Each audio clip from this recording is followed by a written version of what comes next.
Hello, Going Natural Video Diaries and everyone out there watching. My name is Yasmin Arrington, aka YazzieSpeaks. I am a junior strategic communications and history double major at Elon University in North Carolina. I am originally from Washington, D.C. That is where I was born and raised, where I grew up. The first question is, when did I get my first relaxer and how was that experience? It was actually pretty traumatizing, and I'm gonna be completely honest. So my parents decided that I was in the 6th grade, okay? I clearly remember this. I was in the 6th grade and they thought and decided that I needed a relaxer in my hair, that I needed a perm.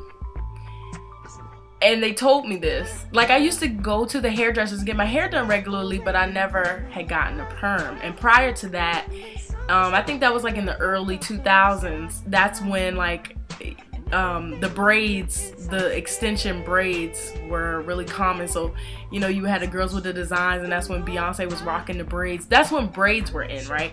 So before that point, I would get braids. But when I started to get my hair done at the hairdressers, my parents decided that I should get a relaxer.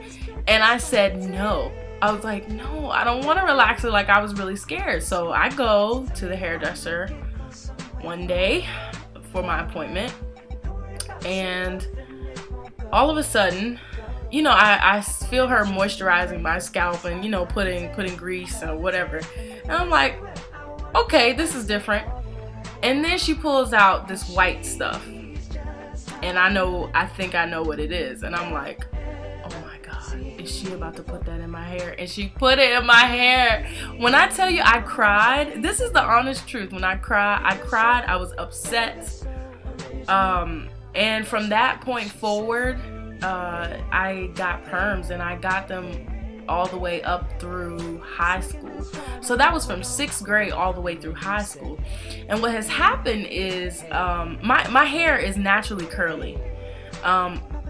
Just to clarify, perm does not, particularly for black people or people of color, when you get a perm or relaxer, it usually straightens it out. It doesn't do this. So don't think that I have a perm and it makes my hair do this. My hair is naturally curly. It's just in my genes. My father and my mother's hair were very curly. I digress. But yeah, I haven't had, so I had a perm from 6th grade all the way up to high school. And in college, honestly, I do not have the money. You know, money has to go to other things: food, housing, taxes, all that adult stuff. So, but I love my hair. I've always loved my hair. But what the perm did was it kind of thinned my hair out. And when I blow dry it, it'll get longer. Right now it's just in a kind of a curly frizz. I like it like this. It's natural. I wash it, walk around like this. It's great. Did I ever believe I had bad hair? Not at all. Not at all. As I said before, I've always loved my hair. And I would just like to say that even for black people or people of color or folks with what we call nappy hair, like, get rid of that, okay? Like, your hair might be kinky, but just get rid of that. Like, no hair is bad hair.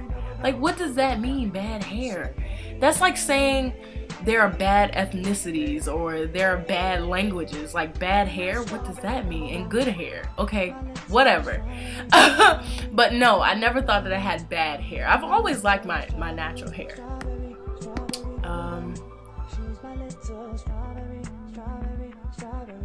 When did you go natural? Why? And who inspired you? Okay, I don't have one of those stories where I looked online and I was so inspired just seeing all these girls with this beautiful long locks, and I live with some roommates and I have friends who are very into the whole natural hair processes, and they spend lots of time tending to their hair, and I think it's great. But honestly, I was inspired to go natural because I'm broke and I can't. But on the real though, I really did want to separate myself from that, and my hair's already thin. I have a nice grain of hair, but it's thinner. It's not, it looks thick now, but I guarantee you it is not very thick at all, right?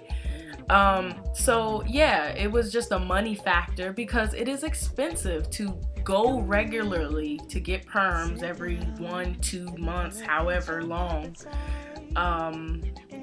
Yeah, it's just expensive. But I do think it's a beautiful thing that women are getting back in touch with their natural hair and embracing their natural hair and learning how to style their natural hair and taking care of it. If you take care of your hair, just like with anything, you take care of your body, you eat the right foods, you exercise, it is going to take care of you and it's going to show. What is the hardest part of going natural? Well, for me, I don't have too much to manage, and my hair is not like with the comb, like I can't get through it. I don't have those issues. When I go natural, I go natural. I just let it go like this. That's it, really. The hard part about it is when I want to brush my hair back. I don't know if you can see that, but it doesn't look bad at all, right? But trust me, it gets frizzy, and when I want it smooth, I want it smooth, and I do not like that. When I've had perm in the past, that's what it does. It completely smooths it down. When you don't have a perm, you are gonna have some frizz. You're just gonna have some frizz. It's part of it. So that's probably the hardest part, but I can get over that for sure. What is the best part of going natural? The best part is that you really, well, for me, I can't speak for others because some folks got a whole lot of hair and they have to work really hard and spend hours braiding it at night, taking it out, that's a lot. But the easiest part is I just wash and go, and then I let it dry, or I put some. In a minute, I'll show you some of the products I use when I'm just wearing my natural hair. But yeah, it's just wash and go and put in the leave-in conditioner. It's awesome, and it's not as hot. Like, I've had the extensions and the braids, and I've been there and done that. And especially in the summertime when it's hotter, it's hard to deal with all that hair. So when you're natural, you can just go. You can just get up and go. What did going natural teach you? And did your perception on natural hair change, or was it always the same? Going natural, what did it teach me? Well, I've definitely learned a lot about how to take care of hair, and my kind of hair and our type of hair, and the importance of locking moisture into your hair. Like I said before, when you treat your hair well, you will see the results. You'll see the results.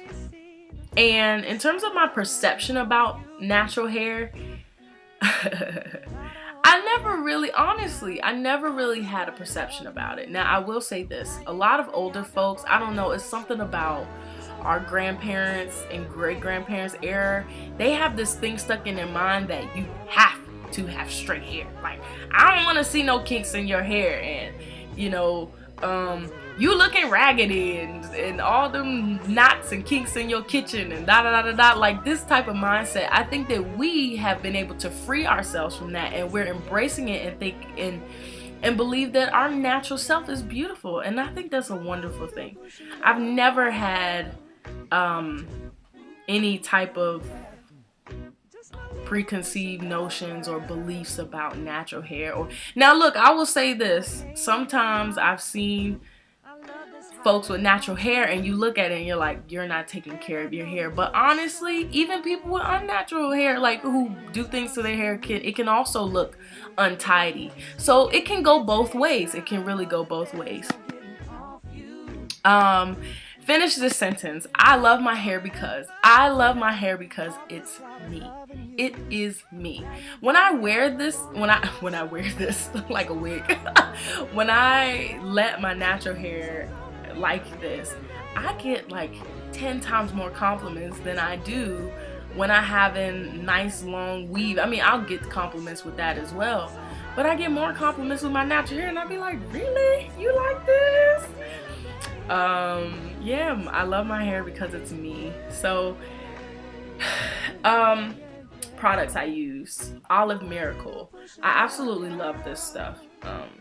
Anti-breakage formula. This is the moisturizer lotion. So in the morning or at night, if I'm gonna braid my hair to lock in the moisture or wrap it or do bantu knots or whatever, I will use this and just kind of just moisturize it and rub it into my hair. And this, oh, here's the other one. This is the Olive Miracle African Pride leave-in conditioner. So after you wash your hair, you know, you can leave in the conditioner. And a lot of people don't like using grease, but I mean, it is what it is. Like, there's nothing wrong with grease, I don't think. Africa's Best Super Grow. As you can see, I'm very pro-Africa. As you can see, yeah, it's great with ginseng. This stuff feels so good in my scalp. This Dro Grow, this feels absolutely marvelous in your hair, and it has this little tip, so when you put it in, I usually just kind of go like this, and it's just so relaxing. It's wonderful because you're putting all of this moisture and all of these minerals back into your hair and into your scalp, and it's just great. I use gel. I do not like that black sticky gel because it gets dry. That's just disgusting. I use soft gels because my hair is curly, so when it's wet, you know, I use the gel. When it's dry like this, I use the gel to kind of lock it in and keep it together. I use soft gels. This one is Hair Polisher Styling Gel. I'm sure you've seen this before in the stores. It's supposed to give it an extra shine. I don't notice the difference. I mean, what gel doesn't make your hair look shiny? I don't know. This is my absolute favorite gel, Eco Styler. Oh my goodness, I absolutely love this stuff. This does not flake, it does not dry, it goes on smooth. I mean, it dries, but it doesn't dry out your hair. It does. It tends to your hair. It doesn't damage your hair or make it look flaky. So that's it for me. I love natural, I love being natural. I love seeing all of you ladies with your beautiful natural styles. And thanks for having me. Bye for now. A million pound girl, you a boss all of the way that you doing your thing, you doing your thing. You don't mind paying a cost, you on your grind, you dey move like the wind, move like the wind. The way you put it out on the floor, I want